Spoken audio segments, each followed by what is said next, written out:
Bonjour madame, c'est le CAS de Kondongo qui accueillait tout à l'heure une session de formation échange sur le mineur en conflit avec la loi. Alors au sortir de cet échange, quelles sont vos impressions? Je vous remercie déjà pour cette invitation parce que la question du mineur intéresse au plus haut point tout parent. Et en tant que parent, avant d'être juge, je suis également interpellée. Et c'est une initiative louable, en ce sens qu'elle nous permet, lorsqu'on se réunit comme ça pour échanger, de partager, de voir quelles sont les dispositions déjà prises sur le terrain pour accompagner les mineurs dans le processus d'administration de la justice lorsqu'ils sont en conflit avec la loi, mais également de trouver même des solutions pour empêcher même qu'ils ne tombent dans les travers.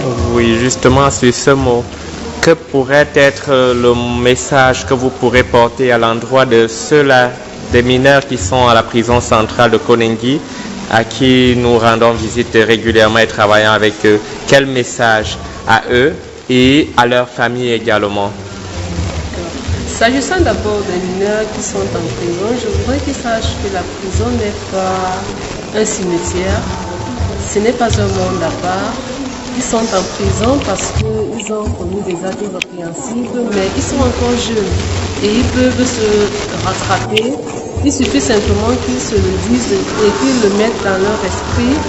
Et ils ont des encadreurs qui les suivent et qui mettront en branle les mesures qui sont prévues pour qu'une fois sortis de là, qu'ils puissent être réinsérés aisément dans la société. Donc ils ne pensent pas qu'ils sont perdus et qu'ils ne se jettent pas une fois pour toutes dans la délinquance, qu'ils se disent qu'ils peuvent sortir de ce milieu-là et réintégrer la société normale.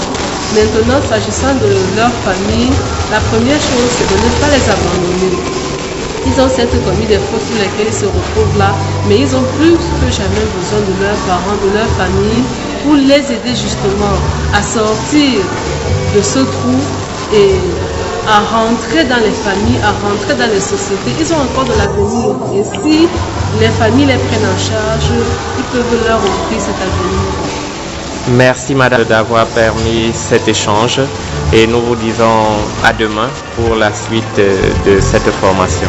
C'est moi qui vous remercie. Bonne journée et à demain. Merci.